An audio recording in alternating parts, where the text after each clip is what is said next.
Those stories and more, if there's anything else worth seeing, right after the CBS Evening News, which is next. Thank you for joining us. We'll be back in 30 minutes. Well, let's watch it. This is the CBS Evening News with Dan Rather. Good evening. President Reagan, still training his spotlight on the economy, today signed a package of budget cuts that he will send to Congress tomorrow. Leslie Stahl has the story. President Reagan came out to announce that he's sending his official budget for 1982 to Congress tomorrow, which he said will include $48.6 billion in cuts. Now, these cuts are not necessarily the last ones. We're committed to a 5-year spending program, and I am determined to stop the spending juggernaut. If more cuts are needed to keep within our spending ceilings, I will not hesitate to propose them. The documents the president signed today include cuts in programs he didn't expect to touch, since his earlier projections of budget deficits were found to be underestimations. Some of the new cuts are in politically sensitive areas. Nearly $1 billion out of the Labor Department, specifically in manpower training, employment services, personnel, and welfare demonstration projects. Roughly $500 million in cuts in water projects, including the elimination of the Red River Navigation Project in Louisiana. $700 million in veterans benefits. Further reductions in agricultural subsidies, including a savings of $10 million in aid to tobacco farmers. Lastly, the president will propose a half-dozen changes in welfare laws, including one to permit states to experiment with work requirements for welfare recipients. White House officials say they have made cuts in more than 200 programs and agencies and consolidated 84 programs into block grants. Moreover, they claim that state and local governments will be spared 1,400 pages of federal regulations and 7 million staff hours of form filling a year. Leslie Stahl, CBS News, the White House. Moderate Republicans joined Democrats at a Senate hearing today and dealt the Reagan budget cutters a setback on some social service programs. Phil Jones was there. There are 9 Republicans and 7 Democrats on this committee. So Democrats were only able to make changes when 2 moderate Republicans, Weicker of Connecticut and Stafford of Vermont, jumped from the Reagan reservation. The major changes, aid to handicapped. The president wants a 20% cut. The committee added $200 million instead. Even conservative committee chairman Hatch said no to the president. And what we saw all over this country was the suffering of many, many people who just really, in many ways, couldn't take care of themselves. And in a great society like ours, it seems to me that we ought to do everything we can for the handicapped. Other changes, low-income energy assistance. The president wants $1.3 billion. The committee wanted more, $1.8. Legal services. Mr. Reagan wants this eliminated. The committee left $100 million. Overall education funding, the president is talking about a 25% cut. This committee said only 11%. It was all harmony between Republicans and Democrats until Chairman Hatch suggested that taxpayers were fed up with those who believe in throwing money at the problems. Don't yield to the chairman of this committee by saying that there are any of us who want to throw money at problems and think they're going to be resolved. I don't think you can throw tax cuts at American people and think that's going to resolve our problems either. This committee action, of course, is not final, but it does provide some signals that moderate Republicans in Congress aren't going to rubber stamp the Reagan budget cuts, and that there is great potential for congressional nibbling at the Reagan plan, nibbling that could seriously jeopardize the final Reagan economic recovery program. Phil Jones, CBS News, Capitol Hill. Hundreds of coal mines fell silent today, the first day of a 2-day walkout called by the United Mine Workers. Thousands of them marched in Washington, protesting program cuts they claim won't leave them with breathing room. Lem Tucker reports. More than 8,000 miners gathered in front of their national union headquarters to protest the administration's proposed changes in the Black Lung Benefit Program. The Reagan administration says the program is loosely administered and will cost the government more than $9 billion by 1995. And so wants to tighten eligibility requirements. The Secretary of Labor has said the changes are aimed only at future applicants and that those presently receiving financial or medical assistance will not lose any of those benefits. The miners, who say their jobs almost ensure that many of them will get black lung, are suspicious of any changes, and they appeal to the president to understand. Mr. President, are you willing to go into the hospitals and witness the suffering and the death? Are you willing, Mr. President? I ask you, President Reagan, are you willing to go down into the earth with me and see what the awful conditions of the nations the miners have to work in? Then the miners carried their protest 3 blocks away to the White House. It was the largest, most vocal protest yet to the proposed budget cuts. Lem Tucker, CBS News, Washington. The Reagan administration today proposed changes in enforcement of the nation's clean air law, saying those changes are needed to eliminate red tape. The new rules would relax current requirements covering plant expansions in areas which are not meeting federal standards for air quality. The Environmental Protection Agency says the rules would benefit the steel industry and the oil and auto industries in California without increasing pollution. But environmentalists charge that the changes condemn urban areas to more years of unhealthful air. The stock market was up sharply today.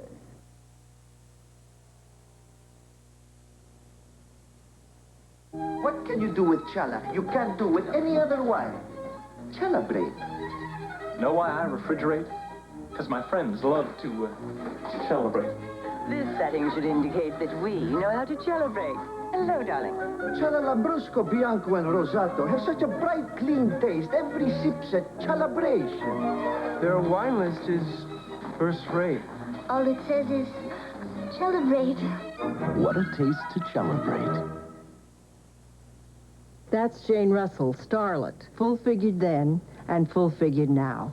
And today we gals know how to keep our full figures looking pretty. Under the smoothest fashions, try the Playtex 18-hour seamless bra.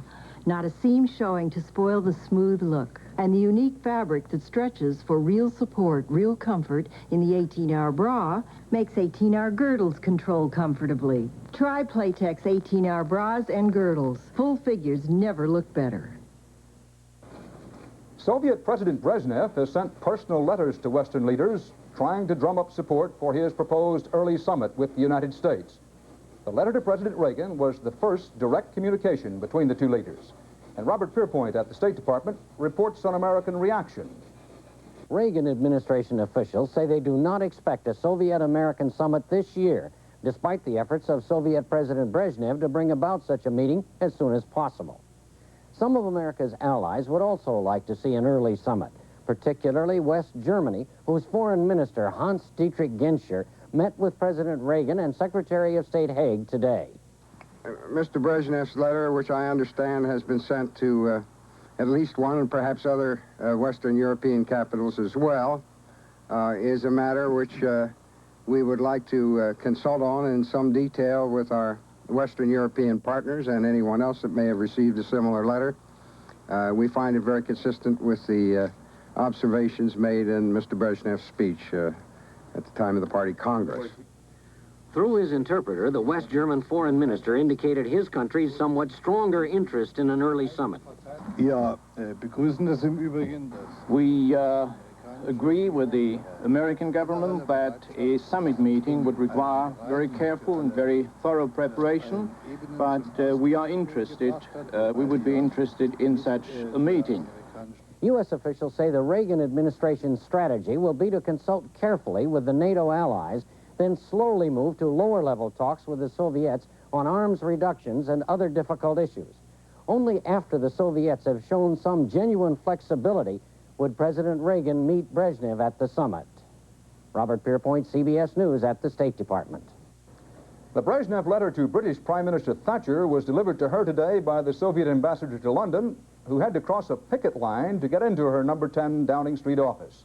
The pickets were among the 500,000 British civil servants who staged a 24-hour strike today, closing the Tower of London and just about every tourist attraction. For the first time since World War II, all of Britain's major airports were closed because of the strike. The strikers are demanding a 15% pay increase instead of the 7% offered by the government. Heavily armed Syrian troops have taken up positions around that hijacked Pakistani airliner, which is now on the ground in Damascus. Earlier, Pakistan gave Syria tacit permission to try to rescue the 103 hostages on that plane.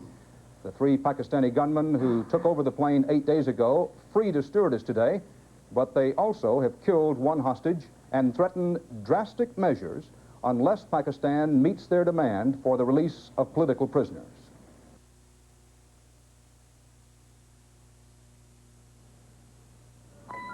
Outside, the Canon NP200 may look like any small copier, but inside there's a world of difference, a world of micronics, where 20 copies a minute are not only possible, but made reliable with a microcomputer. Fiber optics precisely defines your image, and a toner projection system gives you clear copies on virtually any paper. Up to 11 by 17. Compact in size and price, the Canon NP200 is definitely worth looking into.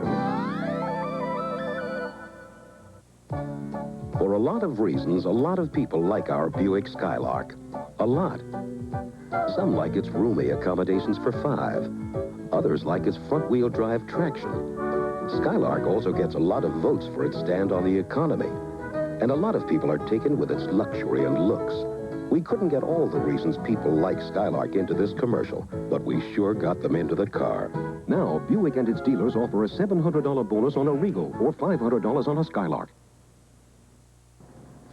The first of the U.S. military advisors in El Salvador has been wounded, but not by leftist guerrillas.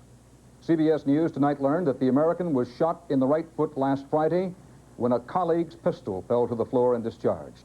Sources said the incident was more embarrassing than serious.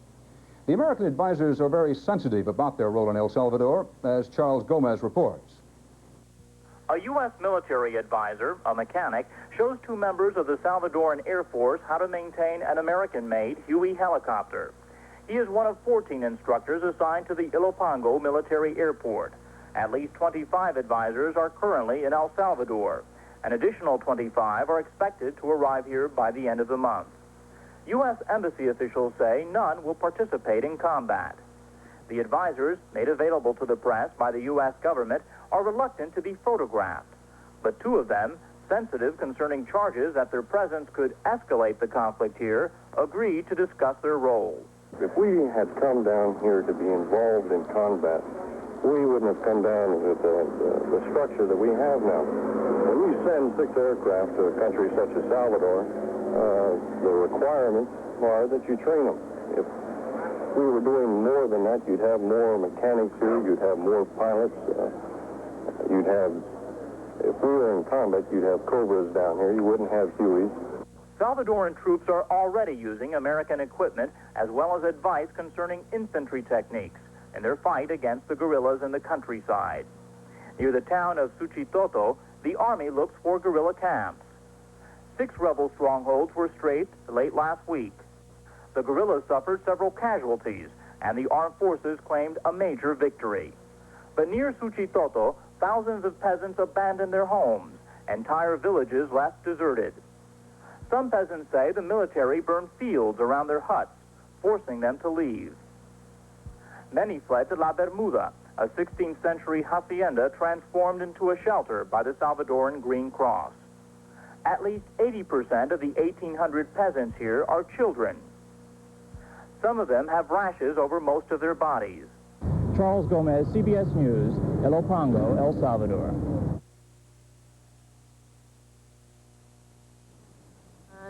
Why did Penny Manning stop using her cream denture adhesive? It would ooze out the side. We asked her to try the natural powder adhesive, Fast Teeth Powder. It sprays on a smooth, even layer. I don't notice that the fast teeth is there. It makes your dentures feel more like they're in like regular teeth. There's a word here, natural feeling. That's what it feels like, and it gives you confidence. That's all I can say about it.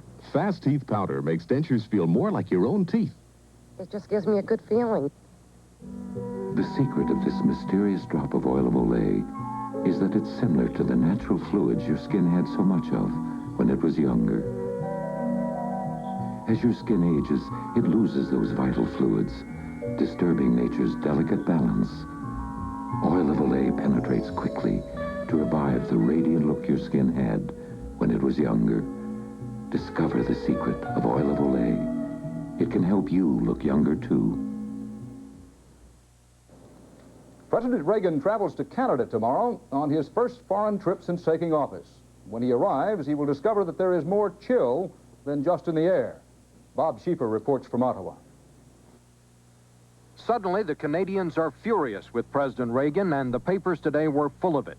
Canada was apparently stunned by Mr. Reagan's surprise decision on Friday to junk an East Coast fishing rights treaty that the Carter administration negotiated 2 years ago. On Parliament Hill this afternoon, the reaction was as angry as in the news columns. There was even one suggestion Mr. Reagan stay home.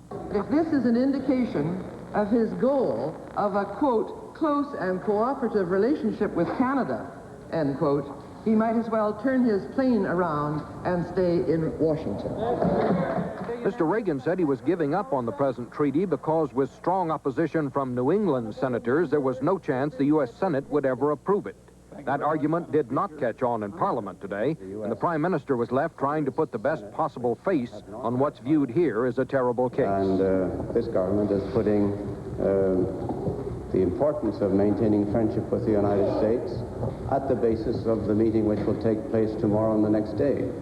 In the United States, a fishing dispute does not get much attention outside New England, but it has been a major irritant here for years. It began when both countries extended their boundaries 200 miles out to sea. Now the boundaries overlap at some points, and valuable fishing areas are at stake. U.S. diplomats argue that the president was just facing reality when he decided to start over in finding a solution. But officials on both sides concede it gives this summit a sour note to start on, and that hard feelings could now spill over into the discussions on other issues. Bob Schieffer, CBS News, Ottawa. In January 1980, there were no hard feelings on either side of the border when it was disclosed that Canada had helped 6 Americans escape from Tehran. Little has been reported about what led up to that escape in the early days of the American hostage crisis, but Mike Wallace now has learned that those 6, during the first half-dozen days following the seizure of the U.S. Embassy, were spurned by several American allies. The surprise and relief at the homecoming of the 6 Americans obscured the frightening facts behind their hazardous journey.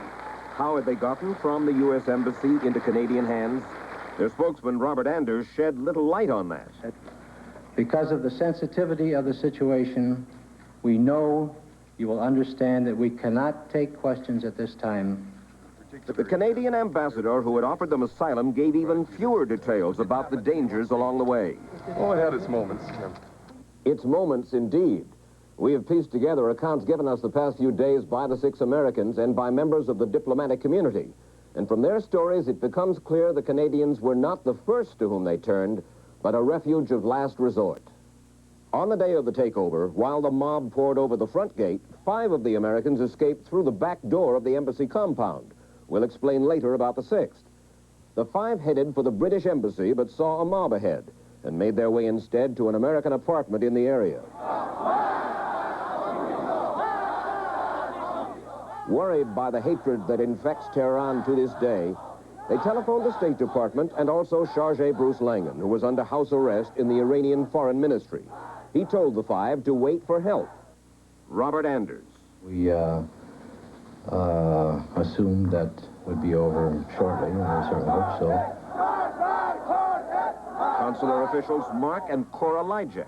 My feeling from almost the beginning was that we had to get to an embassy. Consular officials Joseph and Kathleen Stafford. We knew we'd have to look for some help. Help came from Victor Tomseth, who was also under house arrest at the Foreign Ministry.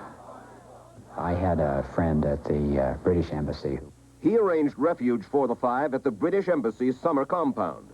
But they stayed there for just 1 day and 1 night, a night on which the British compound downtown was overrun for 6 hours.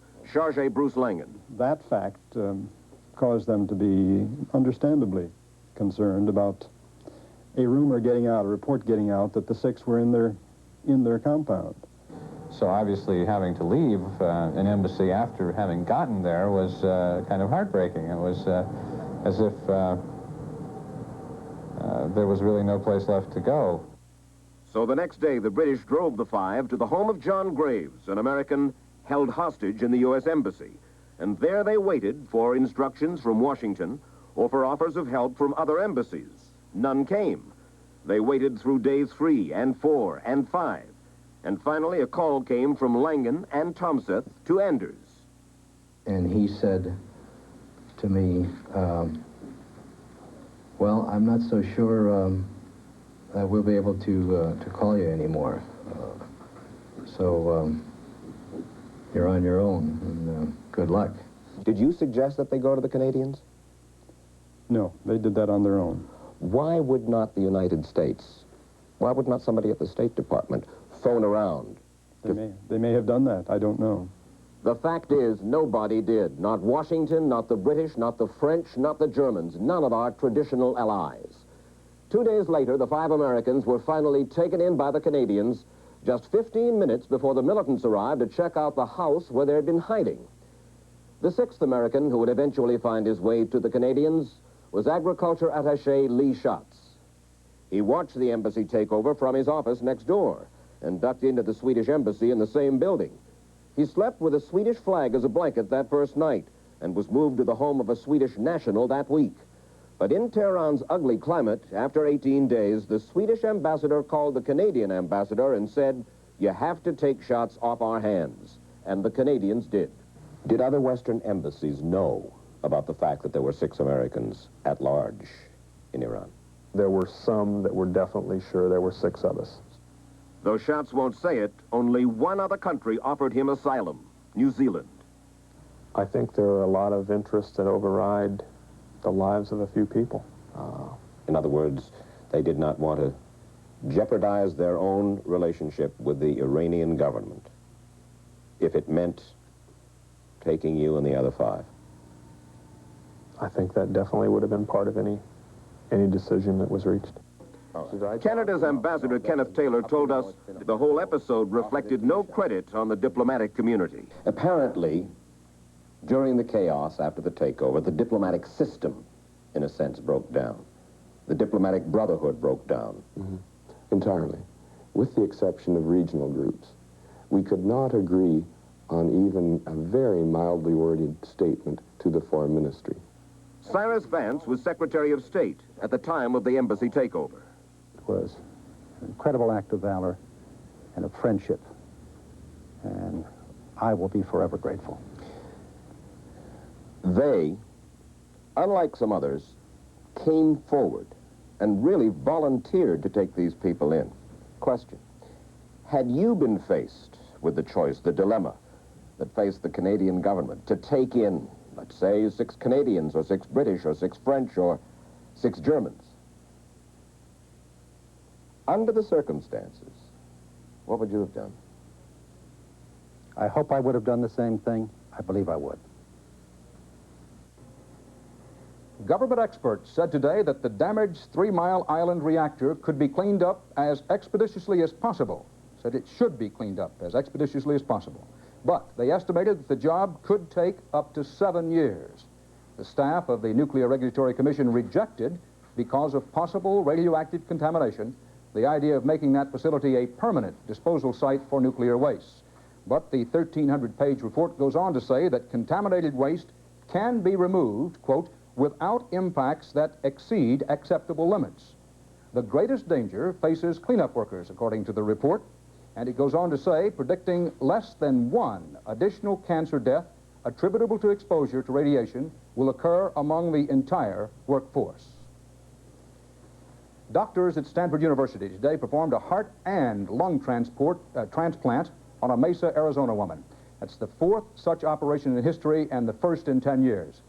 45-year-old Mrs. Mary D. Golke was listed in stable but critical condition tonight after receiving the heart and lungs of an anonymous donor. The longest a survivor of a previous heart-lung transplant lived was 23 days. But doctors believe Mrs. Golke stands a better chance because she is being treated with a drug to speed healing and fight infection. Mary Golke, the mother of 2 sons, was suffering from severe pulmonary hypertension. Before the operation, she said, "We would still be living in trees and eating bananas if we didn't try things. If I die, I want to leave my sons the thought that at least Mom tried."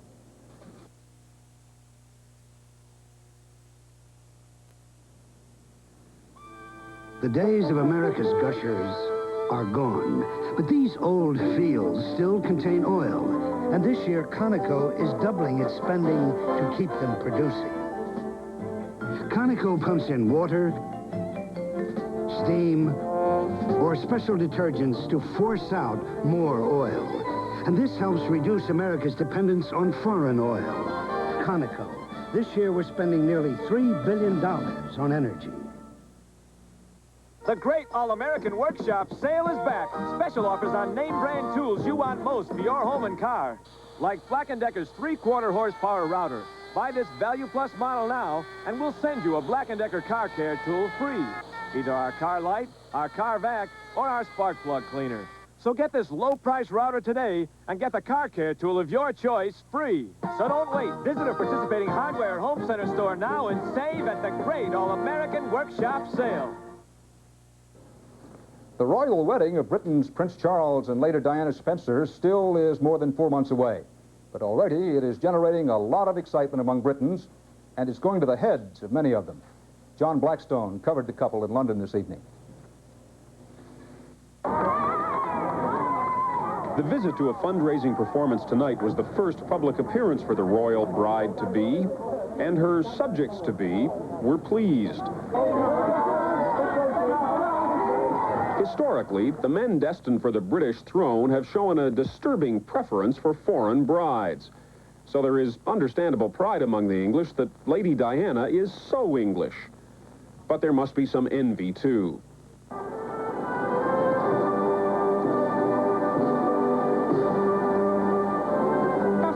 Most English girls will never ride around in golden coaches, nor command regiments of cavalrymen in shining metal hats. They'll certainly never live in the grandeur of a palace. But there is something a future queen has that other English girls can have too.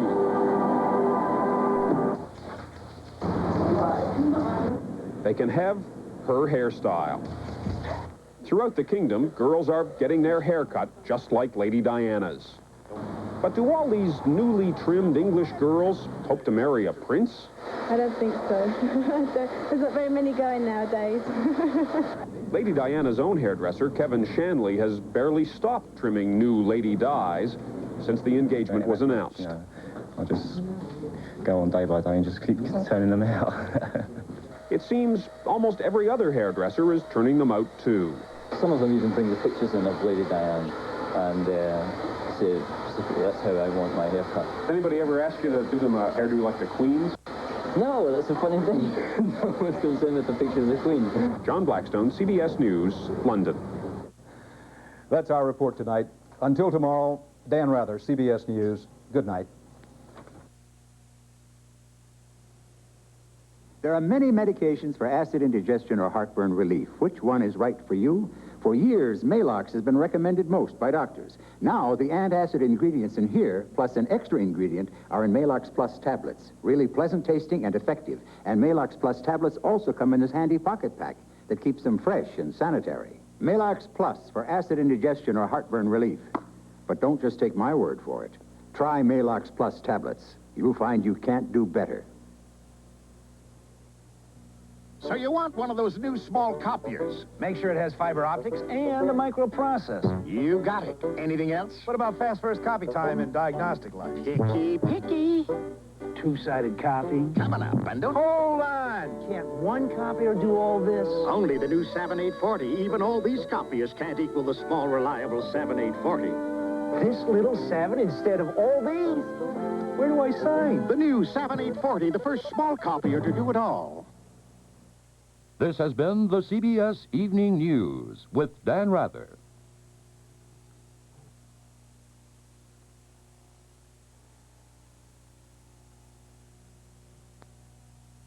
This is CBS. You can wreck a good sandwich stuffing it in a small bag. Oh, this thin bargain bag is too narrow. Betty, try Glad sandwich bags. They're wider than your bargain bags, and only Glad has a pleated bottom that expands to fit your sandwich. You get about 20% more room. Wider and pleated. They are easier to use. Right, Betty. For a better-looking sandwich, use a better-fitting sandwich bag. Yes,